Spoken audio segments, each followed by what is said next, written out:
हा जो टॉपिक आहे ना, determination of nature of supply. आता सप्लायचं असेल तर GST लागू होईल, सप्लाय असेल तर GST लागू होईल. पण त्यामध्ये परत असं आहे की जो सप्लाय झाला आहे, समजा माझं एखादं ट्रान्झॅक्शन आहे, माझी एखादी ॲक्टिव्हिटीज आहे, ती सप्लायमध्ये येते. सप्लायमध्ये येते तर सप्लाय जर इंट्रा स्टेट असेल तर मग CGST आणि AGST येतो. आणि सप्लाय जर इंटरस्टेट असेल, इंटरस्टेटचा असेल तर मग IGST ॲप्लिकेबल होतो. बरोबर आहे. आता हे जे दोन शब्द आहेत, एक इंट्रास्टेट आणि दुसरं इंटरस्टेट. तर इंट्रास्टेट सप्लाय जर झाला असेल, आपण इथे येऊ, central good service tax act बघू. याच्यामध्ये आपला लेव्ही आणि कलेक्शन आहे. आणि इथे बघा इंट्रास्टेट सप्लाईज, हा जो CGST ॲप्लिकेबल होईल तो कधी ॲप्लिकेबल होईल? On all intrastate supplies. Intrastate supplies झाला असेल तर मग आपण लेव्ही आणि कलेक्शन हे सेक्शन 9 प्रमाणे CGSTच्या कायद्याप्रमाणे होईल. सायमल्टेनियसली दुसऱ्या बाजूनी AGST मध्ये पण तसेच प्रोव्हिजन आहे. त्याचप्रमाणे तुम्ही मग जर बघाल IGST आहे, मग इथे लेव्ही आणि कलेक्शन सेक्शन 5 प्रमाणे होतं. मग सेक्शन 5 मध्ये इकडे काय दिलंय? IGST केव्हा लागू होईल? इथे दिलंय interstate supplies of goods and services of good. जेव्हा इंटरस्टेट म्हटलं इकडे तर मग IGSTची लेव्ही होणार. म्हणजे इकडे shall be levied a tax called integrated goods and service tax act. मग हेच आपण बघितलं होतं जेव्हा आपण सेक्शन 9 बघितला होता. हे 5 सेक्शन बघितले होते आणि त्याचबरोबर IGST मधले सेक्शन 5 हे आपण 5 सेक्शन बघितले लेव्ही आणि कलेक्शनमध्ये. तर जर का आपलं हे फिक्स झालं की इंट्रास्टेट सप्लाय आहे आणि इंटरस्टेट सप्लाय, तर हे आपण पुढे येणार ना. मग कुठे डिफाईन केलं? डिफाईन कुठे केलं आहे की इंट्रास्टेट सप्लाय म्हणजे काय आणि इंटरस्टेट सप्लाय म्हणजे काय, डिफाईन कुठे केलं? तर हे डिफाईन केलं आहे, मी बघाल इकडे determination of nature of supply section 7 आहे IGST ॲक्टमधला. हा सेक्शन 7 आहे इंटरस्टेट सप्लाय, आणि 8 आहे इंट्रास्टेट सप्लाय, आणि 9 आहे सप्लायज इन टेरिटोरियल वॉटर. पाण्यामध्ये सप्लाय दिला तर मग तो इंटर किंवा त्याला कुठला टॅक्स लागेल? आपण इथे बघतो बघा चॅप्टर 4 IGST ॲक्टमधला determination of nature of supply. पहिले आपल्याला हे बघायचं आहे IGST ॲक्टमधला सेक्शन 7 इंटरस्टेट सप्लाय. मग पुढे आपण बघणार आहोत सेक्शन 8 इंट्रास्टेट सप्लाय, आणि त्यानंतर section 9 supply in territorial waters. आता आपल्या पहिल्या सेक्शनमध्ये आपल्याला हे बघायचं आहे. आता सेक्शन 7 जर मी काढला IGST ॲक्टमधला तर त्यामध्ये तुम्हाला 5 सबसेक्शन दिसतील. 5 सबसेक्शन त्यामध्ये दिसतील तुम्हाला. आणि थोडं तुम्ही त्यावरती जर का लक्ष दिलं काय की इथे गुड्स आहे, इथे काय म्हटलं आहे subject to the provision of section 10. म्हणजे सेक्शन 10 पण तुम्हाला बघायचं आहे या सेक्शन 7 मध्ये. Subject to the provision of subsection 10 supply of goods.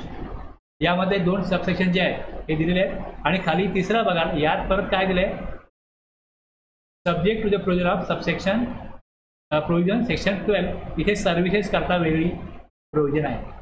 आणि आणखीन खाली सेक्शन 5 जो आहे हा गुड सर्व्हिसेस बोथबद्दल काहीतरी सांगतो.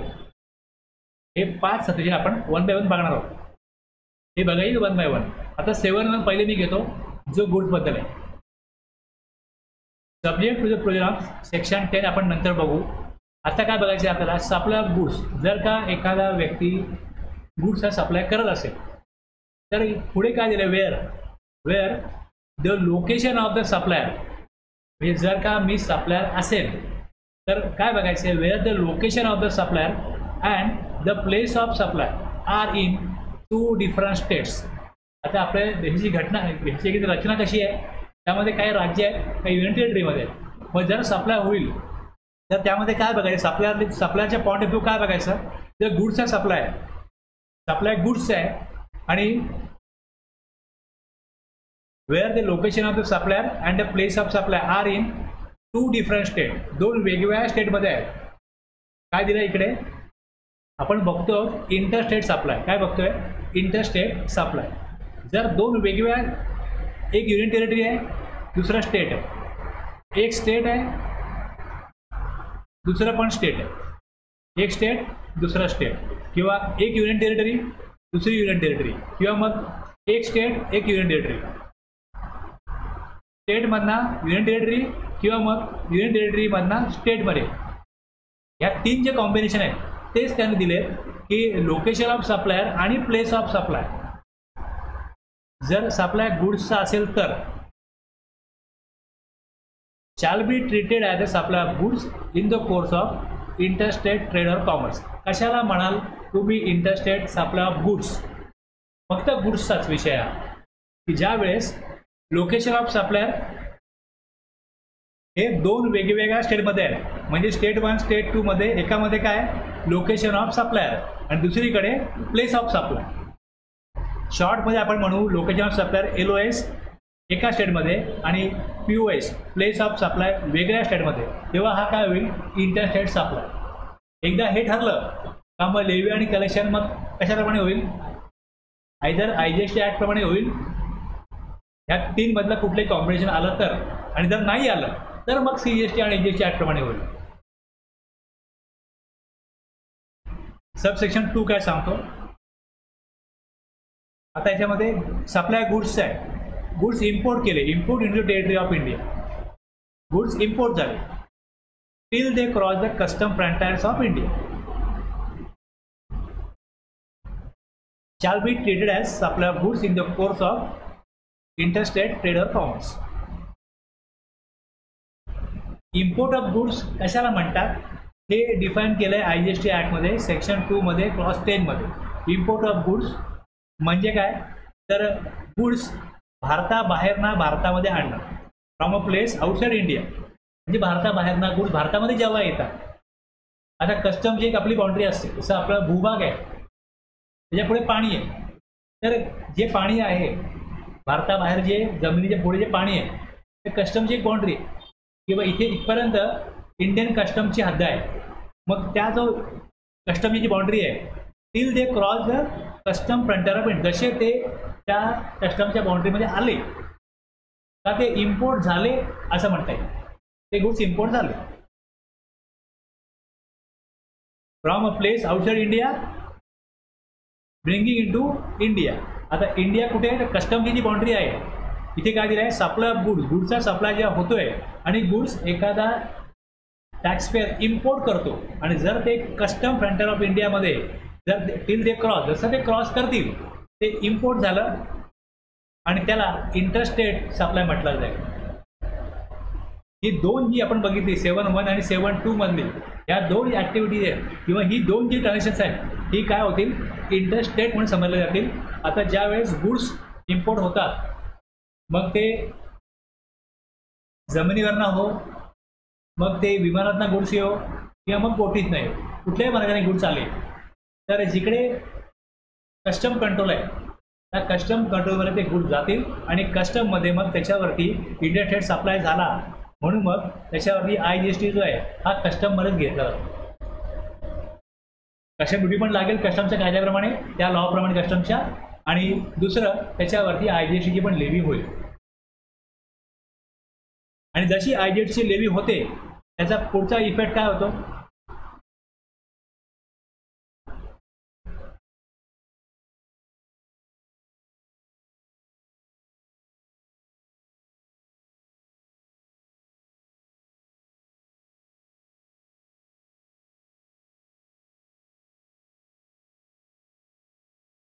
तसं कस्टममध्ये IGST एखादा टॅक्सपेअर आपली माहिती देईल, GST नंबर देईल.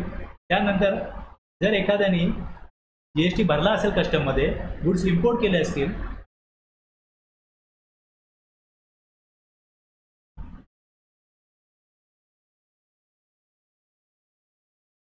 हा 2A तुम्ही बघाल तर ह्या 2A मध्ये import of goods overseas on bill of entry, इथे काय होईल त्याची एंट्री येईल.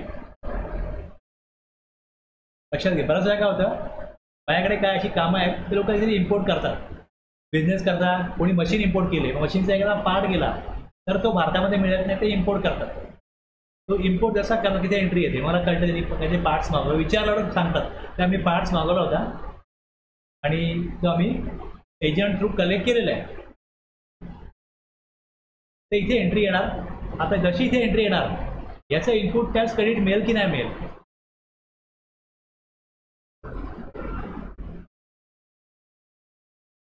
जर तुम्ही 3B काढून बघाल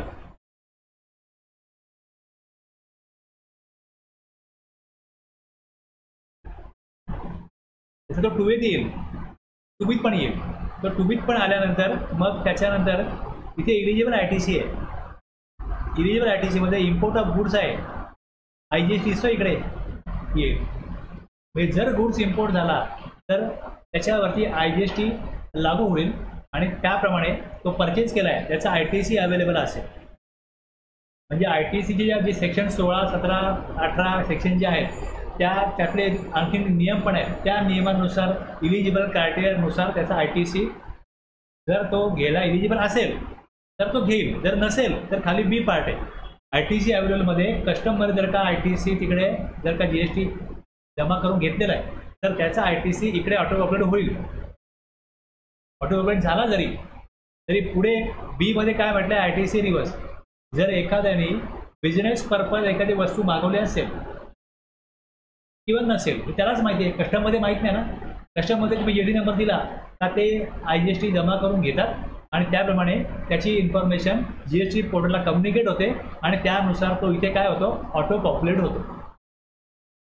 मग इनपुट टॅक्स क्रेडिटच्या नियमानुसार तरतुदीनुसार जर तो ITC इलिजिबल नसेल, घेण्यास पात्र नसेल तर मग ITC रिव्हर्समध्ये खाली इथे दिलेलं आहे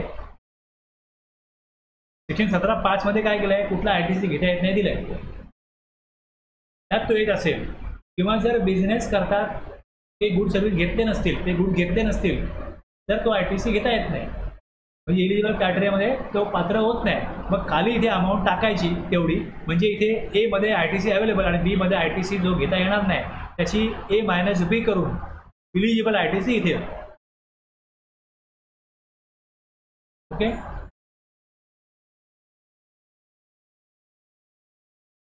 क्लिअर झालं एवढं. म्हणजे जो कोण सप्लायर आहे, जर का मी सप्लायर आहे तर मला कळलं पाहिजे की इनवॉइस बनवताना मला IGST लावायचा आहे का CGST AGST लावायचा आहे. त्याप्रमाणे रिसिपेंटच्या GST 2A मध्ये 2B मध्ये त्याची एंट्री जाईल आणि त्यानंतर 3B मध्ये त्याला कुठला ITC घेता येईल की जो सप्लायरनी भरलाय तो इथे ऑटो पॉप्युलेट होईल.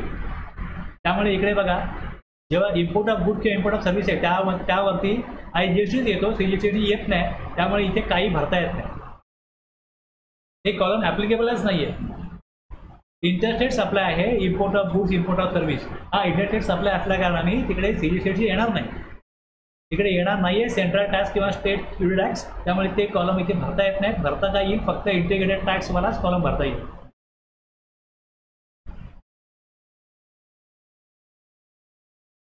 आता इंटरस्टेट सप्लाय आता आपण बघितलं 7 प्रमाणे डोमेस्टिक सप्लाय म्हणजे विदिन द कंट्री इंडियामध्ये, आणि इंटरनॅशनल सप्लाय भारताबाहेरनं गुड्स भारतामध्ये आले. याच्यामध्ये काय बघायचं, location of supplier to different state, location of supplier to different UT किंवा एक स्टेटमध्ये लोकेशन ऑफ सप्लायर आणि एका ठिकाणी काय place of supply. Location of supplier आणि प्लेस ऑफ सप्लाय हे दोन वेगवेगळ्या ठिकाणी आहेत तर तो इंटरस्टेट ट्रेड होतो, त्याच्यावरती IGST ॲप्लिकेबल होतो. आणखी सर्व्हिसच्या केसमध्ये तेच दिले, फक्त काय होतं सर्व्हिससाठी हा डिफॉल्ट रूल लागू होत नाही. त्याकरता सेक्शन 12 अशी काही ट्रान्झॅक्शन्स आहेत ज्यामध्ये हा डिफॉल्ट रूल ॲप्लिकेबल होत नाही. तुम्ही गुड्सच्या केस बघा तर सेक्शन 10 त्यांनी बघायला सांगितलं ना इकडे की subject to the provision of section 10. Section 10 मध्ये हा काय म्हटलंय, हा एक डिफॉल्ट रूल आहे, जनरल रूल आहे. पण सेक्शन 10 मध्ये 6 त्यामध्ये सबसेक्शन आहेत, 2 सबसेक्शन आहेत, त्यामध्ये सबसेक्शन 1 मध्ये 6 क्लॉज आहेत। इकडे काय केलंय त्यांनी दिलेलं आहे की हे वाचा तुम्ही, यामधलं तुमचं जर ट्रान्झॅक्शन असेल तर हा डिफॉल्ट रूल ॲप्लिकेबल होणार नाही।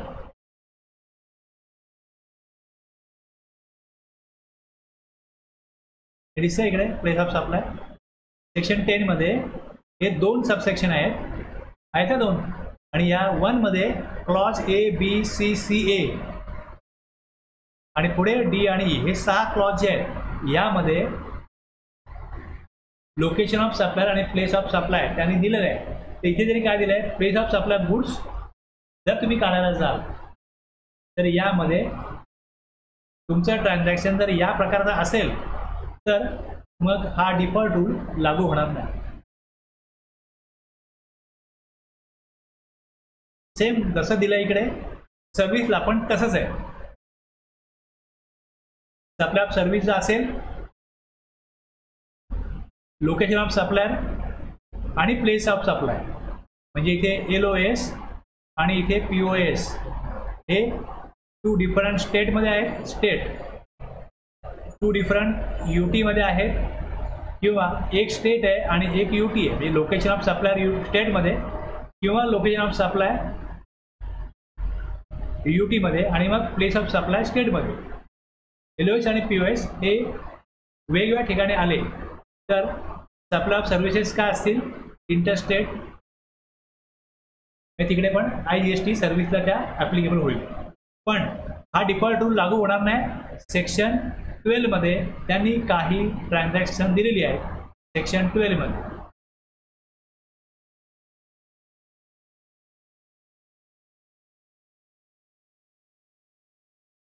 एक 2 3 4 5 6 7 8 9 10 11 12 13 14, म्हणजे सेक्शन 7 8 9 बरोबरच तुम्हाला 10 मध्ये 11 पण आहे काय आणि हा 12, हे एवढं समजून तुम्ही घेतल्यानंतर तुम्हाला ही क्लिअरिटी येईल की CGST AGST केव्हा लावायचा आणि IGST केव्हा लावायचा, म्हणजे इंट्रास्टेट सप्लाय कधी बनायचं आणि इंटरस्टेट सप्लाय कधी बनायचं हे समजण्याकरता सेक्शन 7 8 9 10 11 12 एवढे तुम्हाला बघावे लागतील।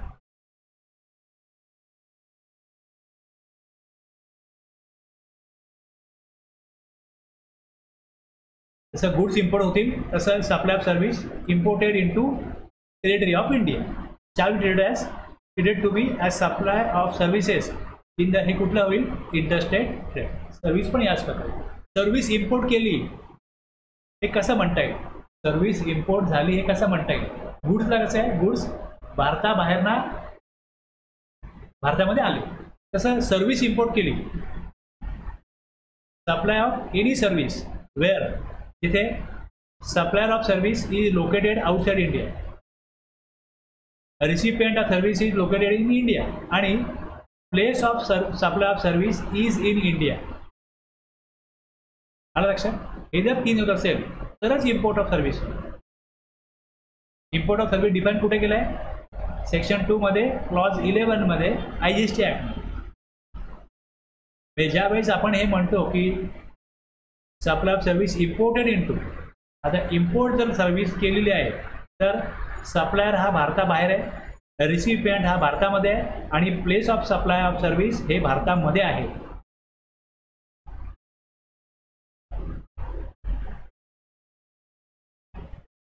सेक्शन 7.1 7.2 गुड्सचा होता, तसा 7.3 आणि 7.4 हा सर्व्हिस, बाकी सगळं तसंच आहे।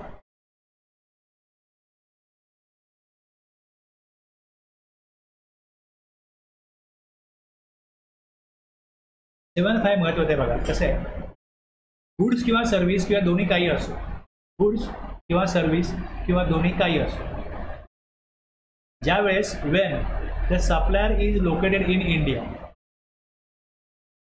Place of supply is outside India, याला तुम्ही काय म्हणाल, याला काय म्हणाल, एक्सपोर्ट म्हणू शकता।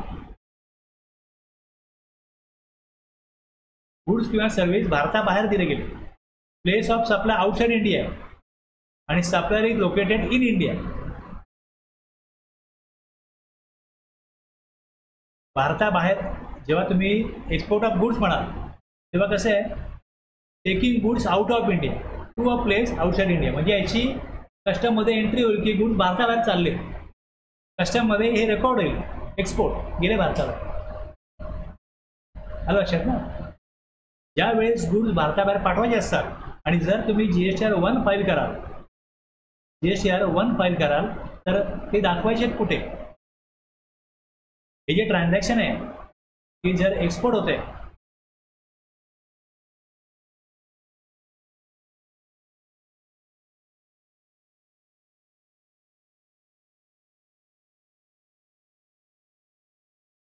ट्यूबलाइट लावा ना.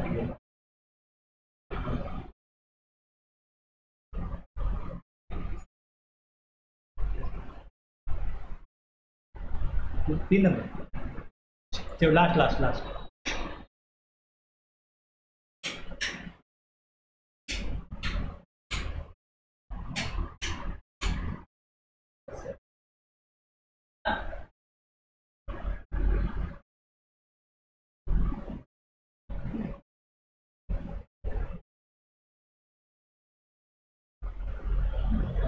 आता बघा GSTR 1 जेव्हा काढतो, एक्सपोर्ट कुठे दाखवायचं ह्याच्यामध्ये, एक्सपोर्ट. आता इथे जेव्हा हे दाखवलं जातं, जेव्हा इथे दाखवलं जातं त्यावेळेस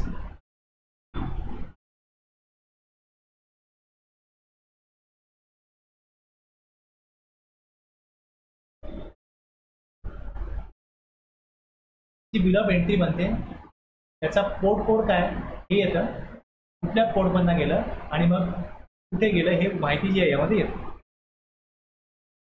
तर हे मी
ॲड रेकॉर्ड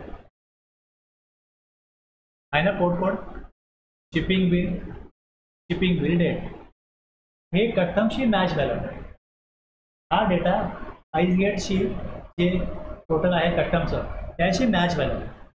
कस्टममध्ये एंट्री झाली, पोर्ट कोडल्या, म्हणजे जे माझ्याकडे शिपिंग बिल असेल, शिपिंग बिल नंबर किंवा बिल ऑफ एक्सपोर्ट नंबर, तो नंबर इथे द्यायचा. पुढे मग ॲटोमॅटिक इथे काय येईल, त्याची डेट वगैरे हे टाकल्यानंतर हे टाकता येईल आणि मग त्याप्रमाणे काय होईल, ते मॅचिंग होईल. बरोबर आहे एक्सपोर्टला. याचबरोबर आणखीन एक काय इथे बघा, हे सेज आणि डीम एक्सपोर्ट आहे. Special economic zone, special economic zone असेल तर इथे जेव्हा हे डीम एक्सपोर्ट आहे, बाजूला इकडे says with supplies with payment आहे ना इकडे, आणि सेज सप्लाईज विदाउट पेमेंट, हे दोन ऑप्शन कधी ऑन होतील, जेव्हा मी इथे सेजचा नंबर टाकीन ना त्यावेळेस हे ऑन होतील. म्हणजे GST पोर्टलमध्ये हा डेटाबेस आहे की कुठले नंबर स्पेशल इकॉनॉमिक झोनमधल्या टॅक्सपेअर करता अलॉट केलेले आहेत, दिलेले आहेत, तो नंबर मी इथे टाकल्यानंतरच इथे नाव येतं आणि मग हे ॲक्टिव्ह होतं. तर आपण हा भाग बघितला पहिला 7.5 A क्लॉज, हा कशा करताय, तो गुड सर्व्हिस कुठे दाखवायचे, 6A मध्ये दाखवायचे GSTR 1 मध्ये. आता टू ऑर इथे to or bye a special economic zone. आता मी काय, माझ्याकडे जो नंबर आहे तो काय सेजमध्ये नाही, सेजच्या बाहेरचा आहे, माझ्याकडे सेजच्या बाहेरचा नंबर आहे. तर to or by special economic zone developer or special economic zone unit. Supply कोणाला गेला? सेजमधला सेजच्या बाहेर. आणि आता इथे काय होतं बघा, मुंबईमध्ये एका भागामध्ये सेज युनिट आहे, सेजचा एक भाग आहे, म्हणजे इंडस्ट्रियल एरिया आहे अंधेरीच्या जवळ असं, पण त्या सेजच्या बाहेर सप्लाय केला. तर दोन्ही मुंबईमध्ये आहे, दोन्ही अंधेरीमध्येच आहे. तर हा जो सप्लाय हा महाराष्ट्रामधलाच आहे. त्यांचा जो GST नंबर असेल, त्यांचा जो स्टेट कोड असेल तो 27 असेल, पण इकडे CGST AGST येणार नाही. मग इथे काय येईल? इंटरस्टेट सप्लाय होईल. कारण ह्याला खाली दिलं आहे shall be treated to be supply of good services interstate. म्हणजे मी जेव्हा इकडे GSTR 1 मध्ये एंट्री करीन तेव्हा इथे जो टॅक्स येणार आहे तो CGST AGST येणार नाही, हा GST येईल. आणि जर का विदाउट पेमेंट असेल तर तिथे LUT असेल, बॉन्ड असेल, तर त्याप्रमाणे टॅक्स भरण्याची गरज लागणार नाही. पण मग त्याप्रमाणे इथे ऑप्शन सिलेक्ट करायला लागेल की सेजमध्ये सप्लाय विथ पेमेंट करतोय का विदाउट पेमेंट करतोय.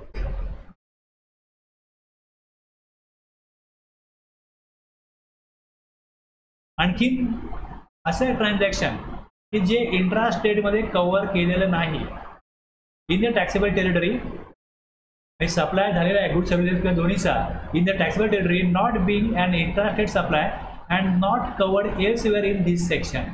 या सेक्शनमध्ये आपण बघतोय सेक्शन 7, ज्यामध्ये कुठे कव्हर केलेलं नाही. Shall be treated to be supply of goods and services both in the course of interstate trade of commerce. लक्षात?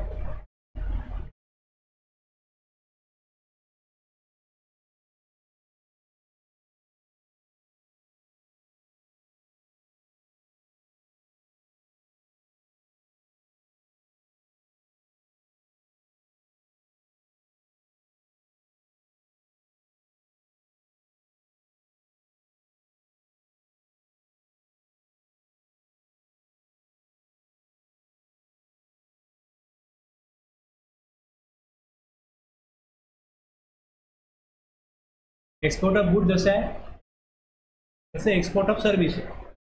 इम्पोर्ट गुड्स किंवा इम्पोर्ट सर्व्हिसला कसं आहे, भारतामधला गुड्स भारताबाहेर गेले, taking goods out of India to a place, म्हणजे कस्टममध्ये एंट्री होईल. इम्पोर्टमध्ये पण कस्टममध्ये एंट्री होईल ना, गुड्स येतील. सर्व्हिस तसं नाही. सर्व्हिसमध्ये एक्सपोर्ट ऑफ सर्व्हिस कधी म्हटलं जातं? कधी म्हटलं जातं? तर supplier of service is located in India आहे. Recipient of service is located outside India, भारताबाहेर आहे. Place of supply of service हे पण भारताबाहेर पाहिजे. सप्लाय भारताबाहेर दिला, रिसिपियंट भारताबाहेर आहे आणि सप्लायर भारतामध्ये आहे, इतकंच पुरेसं नाही. तर या पुढे जाऊन the payment for such service has been received by the supplier of service in convertible foreign exchange किंवा इंडियन रुपीज, जिथे परमिट करतं RBI तिथे इंडियन रुपीज. जसं नेपाळ आहे, भूतान आहे, तर तिकडे इंडियन रुपीज चालत असतील तर मग ते पण काय मानलं जाईल? एक्सपोर्ट मानलं जाईल. पण बाकीच्या कंट्रीमध्ये इंडियन रुपीज नाही, तर काय पाहिजे? कन्व्हर्टेबल फॉरेन एक्सचेंज पाहिजे. आणि पुढे काय म्हटलंय? The supplier of service and the recipient of service are not merely establishment of a distinct person in accordance with IGST act section 8 explanation 1. आता एखादी कंपनी आहे, त्यांची असोसिएटेड एंटरप्राइजेस ही भारताबाहेर आहे, त्यांना सर्व्हिस दिली. ओके, तर ती एक्सपोर्ट ऑफ सर्व्हिसमध्ये येणार. भारताबाहेरच्या त्यांच्या सेक्शन 8 मध्ये दिलेलं आहे की एक्सप्लेनेशन 1 मध्ये डिस्टिंक्ट पर्सन कोण आहे हे त्यात दिले. डिस्टिंक्ट पर्सन कोण आहे हे दिले की an establishment in India and any other establishment outside India, त्यांच्याकडनं त्यांना सर्व्हिस दिली तर ती एक्सपोर्टमध्ये येणार नाही. ओके, कळलं? बाकी 4 कंडिशन फुलफिल झाल्या आणि 5वी डिस्टिंग पर्सन असा कामा नाही तो त्यांच्याच कंपनीला बाहेर एक्सपोर्ट करतायत हे बाकीचे बरोबर आहे की सप्लायर लोकल इन इंडिया आहे, रेसिपियंट भारताबाहेर सर्व्हिस भारताबाहेर दिली आणि कनेडियन फॉरेन एक्सचेंजमध्ये त्याचं पेमेंट मिळालं. पण डिस्टिंग पर्सन असता कामा नये, डिस्टिंग पर्सन असता कामा नये. Not merely establishment of distinct person, तर ते एक्सपोर्ट ऑफ सर्व्हिस होईल. आणि जे स्पेशल इकॉनॉमिक झोन आहे सेक्शन 219 म्हणतो की ते कशाला म्हणायचं, ते वेगळा इंडस्ट्रियल एरिया आहे, त्याला वेगळा कायदा लागू होतो, स्पेशल इकॉनॉमिक झोन ॲक्ट ज्याच्यावरती लागू होतो तो इंडस्ट्रियल एरिया सेज म्हणून ओळखला जातो.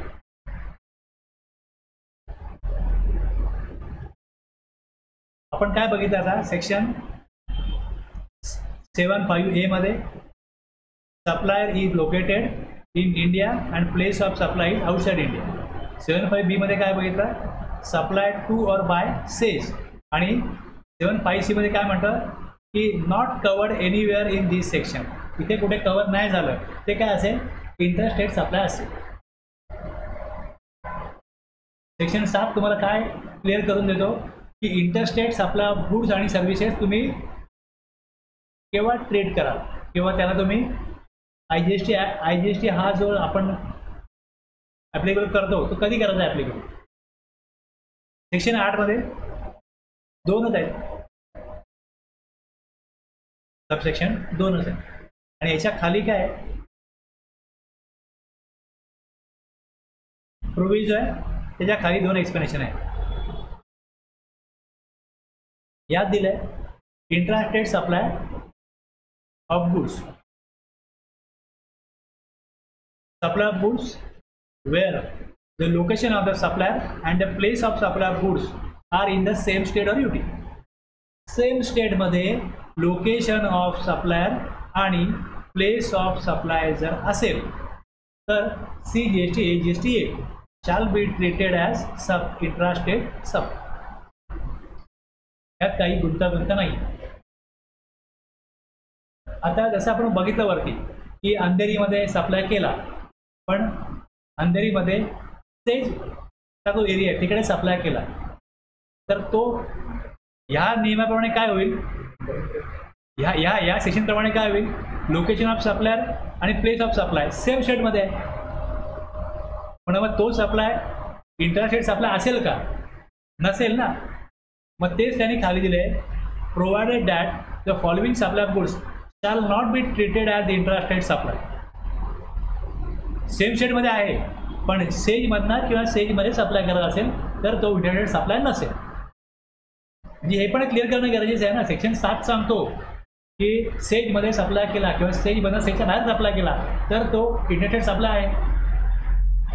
पण जर का महाराष्ट्रामध्ये एक भाग आहे त्या भागातला सेजच्या इथून बाहेर सप्लाय केला तर ह्या डेफिनेशनमध्ये काय दिलं आहे की सेम स्टेट आहे, लोकेशन ऑफ सप्लाय आणि प्लेस ऑफ सप्लाय एका स्टेटमध्ये आहे, तर तो काय होईल. मग दोन्ही डेफिनेशनमध्ये विरोधाभास निर्माण होतो ना, ते मानू का हे मानू.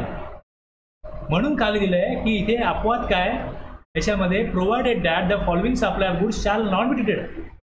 म्हणजे जरी ते सेगमेंटमध्ये जरी असले पण सेजमधला सेजच्या बाहेर किंवा सेजच्या बाहेरला सेगमेंट सप्लाय होतो तर तो इंटरस्टेट सप्लाय नसेल, कारण की ऑलरेडी डिफाईन केलं आहे की तो इंटरस्टेट सप्लाय आहे. तसंच goods imported into the territory of India till they cross the custom frontier of India.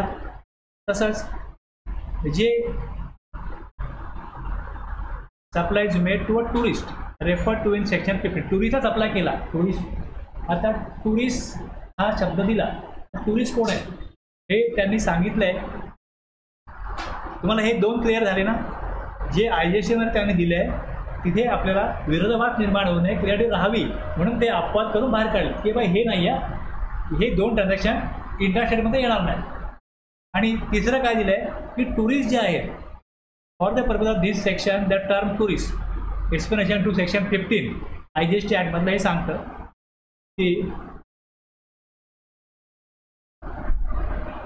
A person not normally resident in India, जे भारतामधले रहिवासी नाही आहे आणि who enters India for a stay of not more than 6 months for legitimate non immigrant purpose. म्हणजे ते कायद्यानुसार म्हणजे विजा पासपोर्ट सगळं बनवून परमिशन घेऊन जे इथे स्थलांतरित होण्याकरता आलेले नाही, म्हणजे फिरण्याकरता आले असतील, एखाद्या इव्हेंट करता आले असतील, कोणाचे नातेवाईक आहेत भारताबाहेर, तिथले इथे अमेरिकेमध्ये नागरिक आहेत आणि ते भारतामध्ये येतात, काय दिवस एखादं लग्न आहे, काय समारंभ आहे तो करून जातात, किंवा इथे सुट्टी आहे म्हणून काय वेळ घालवायला येत असतील. आणखी समजा बरं कसं असं किंवा एखादं विमान असतं ते डायरेक्ट एक कंट्री दुसऱ्या कंट्रीत जात नाही, त्यांना मध्ये भारतामध्ये यावं लागतं. ते भारतामध्ये 2 तास थांबतील, मग दुसरं विमान आहे ते त्यांना भारताबाहेरना आणखी वेगळ्या कंट्रीत घेऊन जाईल. असं असतं ना, डायरेक्ट नाही आहे. मग जर ते 2 तास एखाद्या विमानतळावर थांबत असतील आणि त्यांच्या काय आवश्यक गरजा असतील,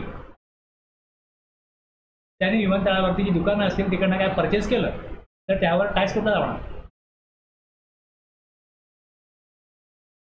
आता ते टुरिस्टमध्ये आले तर टुरिस्ट करता आपण तिकडे ते जी दुकानं असतील ते टुरिस्टकडनं आपण काय घेतील, तो सप्लाय जो आहे की हे दिलं इकडे की हे जे transaction supply is made to tourist. जर तुम्ही टुरिस्टला सप्लाय कराल तर तो काय येईल, इंटरस्टेटमध्ये येणार नाही, त्याच्यावरती पण IGST टुरिस्ट करतात.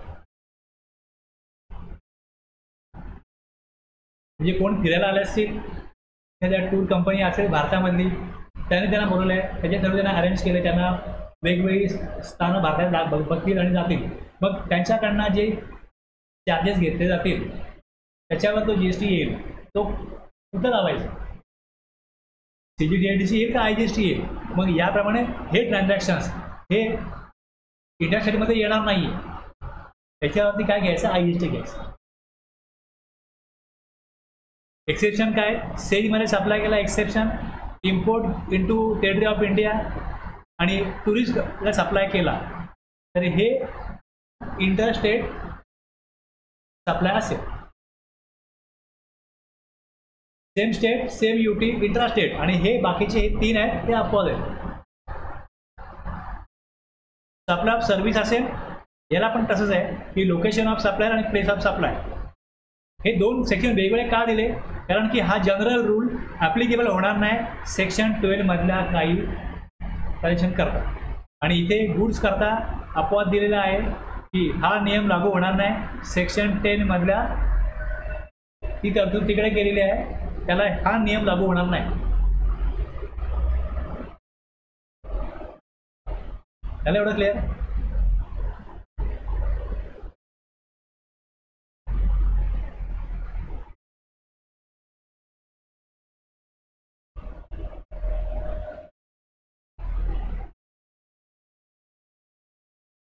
आपण एक सेक्शन 25 बघितला होता. Section 25 कशामधला, CGST ॲक्टमधला.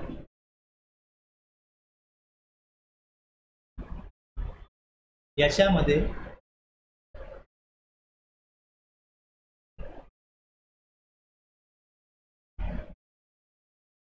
हे जे सेक्शन आहेत 25(4) आणि 25(5) हे काय सांगतात की डिस्टिंक्ट पर्सन कोण आहे. म्हणजे एक जर व्यक्ती असेल तर त्याला रजिस्ट्रेशन बाय डिफॉल्ट सिंगल मिळतं. एका स्टेटमध्ये किंवा युनियन टेरिटरीमध्ये एका जेव्हा एखादा व्यक्ती लायबल होईल तर त्याला एक GST नंबर मिळेल. एकाहून जास्त पाहिजे असेल मल्टिपल प्लेस ऑफ बिझनेस करता स्टेटमध्ये किंवा UTमध्ये तर तो सेपरेट रजिस्ट्रेशन घेऊ शकतो, वेगळं ॲप्लिकेशन त्याला द्यायला लागेल. आणि मग खाली इथे 25(4) आणि 25(5) काय सांगितलं होतं की असे 2 नंबर जे असतील ते एकच, ॲक्च्युली तो व्यक्ती पर्सन एकच आहे पण ते 2 नंबर पर्सन मानले जातील. मग त्यातला एक रजिस्टर असेल एक रजिस्टर नसेल, समजा एखादा पेट्रोल पंप आहे किंवा एखादा एक्झाम सप्लाय करतोय वेगळ्या स्टेटमध्ये, त्या रजिस्टर घ्यायची गरज नाही, पण ते 2 डिस्टिंक्ट पर्सन असतील. तेच यामध्ये सांगितलं आहे या एक्सप्लेनेशनमध्ये. अँड एस्टॅब्लिशमेंट इन इंडिया आणि दुसरं भारताबाहेरची. इथे and establishment in a state or UT and any other establishment outside that state किंवा UT, आणि and establishment in a state or UT and any other establishment register within that state.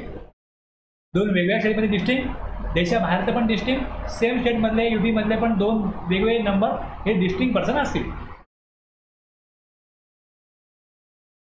इथे तू काय सांगतो, a person carrying on a business through a branch or agency or representational office in any territory shall be treated as having establishment in that territory. दुसरं office दुसऱ्या स्टेटमध्ये असेल तर ते त्या टेरिटरीमधलं असेल असं समजण्यात येईल. ट्रीटेड डिस्टिंक्ट पर्सन करता तुम्हाला हे दिलेलं आहे एक्सप्लेनेशनमध्ये. डिस्टिंक्ट पर्सन कोण असतं म्हणजे त्या दोघांमधला व्यवहार जो आहे तो वेगळ्या पर्सनशी व्यवहार केला आहे, म्हणजे इन्व्हॉइस बनवा, टॅक्स कलेक्ट करा, RTC वगैरे सगळं घ्या, हे सगळं होण्याकरता हे दिलेलं आहे. 25(4) आणि 5 मध्ये पण दिलं आहे आणि इथे सेक्शन 8 मध्ये पण एक्सप्लेनेशनमध्ये तेच दिलेलं आहे. तिकडे भारताबाहेरचं नव्हतं, इथे भारताबाहेरचं पण आहे. एवढाच फरक आहे. तिकडे 2 सेक्शन होते ना, इकडे 3 क्लॉज आहे. आता आहे सेक्शन 9. सेक्शन 9 काय सांगतो, सप्लायज इन टेरिटोरियल वॉटर, पाण्यामध्ये सप्लाय आहे. Where the location of supplier is in the territorial water, the location of such supplier. आता हे कधी कधी अपील होईल, समजा एक खूप मोठा समुद्र आहे, तुम्ही समजा तुमची बोट गोव्यामधना समुद्रामध्ये उतरवली. आता महाराष्ट्र कुठे संपतो आणि गोवा कुठे चालू होतो हे पाण्यात कळत नाही. आता ते फार गोव्यामधना जसे महाराष्ट्र दिशेने येतील तर नक्की आपण महाराष्ट्राच्या किती जवळ आहोत किंवा गोव्यापासून किती लांब आहोत, असं काय तिकडे दगड नसतो किंवा असं काय आकाशामध्ये काय लिहिलेलं नसतं की आपल्याला कळेल की आता कुठे आलेलो आहे. मग अशा वेळेस जर सप्लाय दिला, एखादी बोट बंद पडली आहे किंवा एखाद्या बोटीमध्ये त्यांना काही रिपेअरिंग करायचे, काही गुड्स पोचवायचे, काही सर्व्हिस द्यायची, काही मोठ्या मोठ्या बोटी आहेत त्या किनाऱ्यापर्यंत येत नाही. मग छोट्या बोटी त्या मोठ्या बोटीपर्यंत जाऊन त्या मोठ्या बोटीचा मेंटेनन्स करणं, त्यांना काही सोयीसुविधा पुरवणं, काही तिकडे वस्तू पुरवणं हे करत असतं. मग त्यावेळेस तो पाण्यात सप्लाय होतो.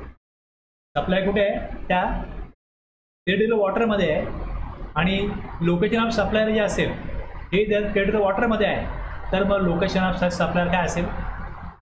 एक हा क्लॉज आहे बघा. दुसरा क्लॉज काय सांगतो, where the place of supply is in the territorial water आणि the place of supply for the purposes of this act माना असं be deem to be in the coastal state of union territory where the nearest point of appropriate baseline is located.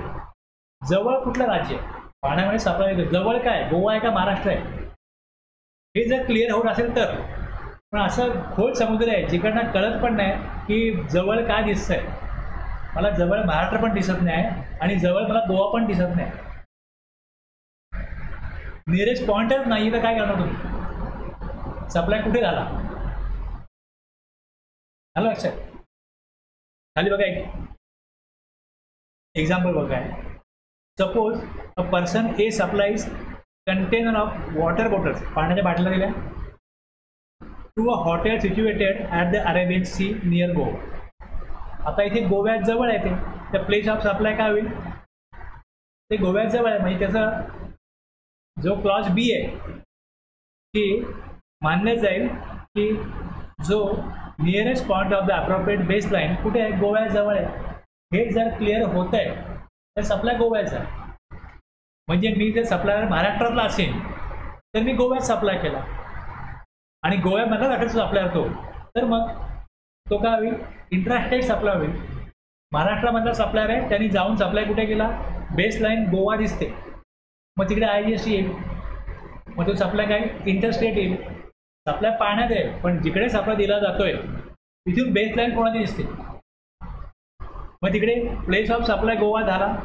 Okay, location of supplier काय, जर गोवा आहे आणि place of supply पण गोवा आहे, same state झाले. पण लोकेशन ऑफ सप्लायर जर महाराष्ट्र आहे तर place of supply different state आहे, मग तिकडे काय इंटरस्टेट सप्लाय होईल.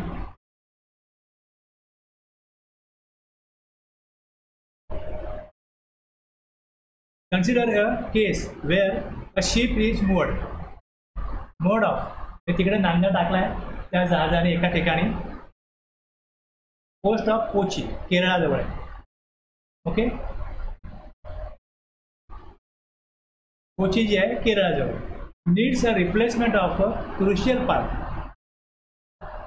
त्या शिपचा क्रुशियल पार्ट आहे आणि such replacement is carried out along with the supply of the part by a company located in Karnataka. कर्नाटकमधल्या कंपनीने काय केलं, त्या जी शिपिंग कंपनी आहे ती आहे युकेची, युनायटेड किंगडमची. त्यांचं जहाज चाललं आहे आणि पाण्यामध्ये त्यांचा एक क्रुशियल पार्ट रिप्लेस करायचा आहे. आता ती बोट थांबली कुठे, जवळ कुठे आहे, केरळाजवळ आहे आणि कर्नाटकमधल्या कंपनीने त्या बोटीचा पार्ट जाऊन बदलला. In this case the place of supply काय, location of the ship. Okay, will create. आता इथे बघा सेक्शन 10 जो बघायचा आपल्याला, इथे आपल्याला डाऊट येऊ नये. ह्या सेक्शनमुळे काय होतं, क्लिअरिटी येते. इथे क्लिअरिटी येते की सेक्शन 9 मुळे it is clear that both the location of the supplier and the place of supply will not be the territorial water but would be Kochi. पाण्यात सप्लाय, पाण्याच्या जवळ स्टेट कुठलं आहे, जर हे क्लिअर नसतं, समजा ते जवळ केरळा दिसतच नाही आणि ती कर्नाटकची कंपनी जाऊन शिपिंगचा पार्ट बदलते आणि तिथनं कुठल्या स्टेट जवळ आहे हे क्लिअर नाही आहे, तर मग लोकेशन ऑफ सप्लायर आहे ते काय, कर्नाटक आहे. प्लेस ऑफ सप्लाय पण काय होईल, कर्नाटक. पाण्यात सप्लाय आहे आणि हा क्लॉज ए केव्हा घ्यायचा, पाण्यामध्ये supply, where the location of the supplier is in territorial water, the location of such supplier be deem to be in the coastal state किंवा युनियन टेरिटरी. हे लागूच होत नाही, तिकडे कळतच नाही ना कुठला कुठे आहे, जवळ कुठल्या स्टेट आहे हे जर कळत नसेल. आता इथे आपल्या केसमध्ये इथे कळते, जर इथे कळते आहे की ते कोस्ट कुठे आहे, नियर जे कोची जवळ आहे आणि कोची केरळामध्ये येतं, म्हणजे इथे प्लेस ऑफ सप्लाय मानला जाईल की तो केरळामध्ये झाला. म्हणजे कर्नाटकची कंपनी केरळाच्या जवळ जे जहाज उभं आहे तिकडे जाऊन सप्लाय करायचं. लोकेशन ऑफ सप्लायर केरळा आणि प्लेस ऑफ सप्लाय हे कोची होतं. पण ज्या पाण्यात सप्लाय केला जातोय टेरिटोरियल वॉटरमध्ये, तिकडून जवळचं कुठलं स्टेट हे कशा प्रकारे समजून घ्यायचं हे या लॉमध्ये कुठे दिलेलं नाही आहे आणि ते जर डिटरमाइन करण्यात आलं नाही, ते जर करण्यात आलं नाही तर मग प्लेस ऑफ सप्लाय जो सप्लायर ज्या स्टेटमधला आहे त्यांनी त्या स्टेटमध्येच सप्लाय केला असं समजलं जाईल. 2 क्लॉज तुम्हाला क्लिअर झाले की नाही झाले, ए अँड बी.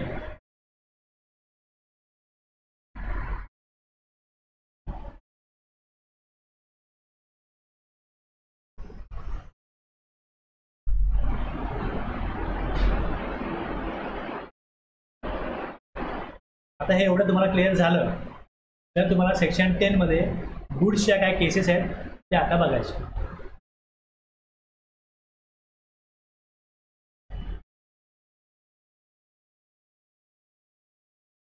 इथे ब्रेक घेऊया आपण, म्हणजे हा पार्ट सलग घेता येईल. ओके.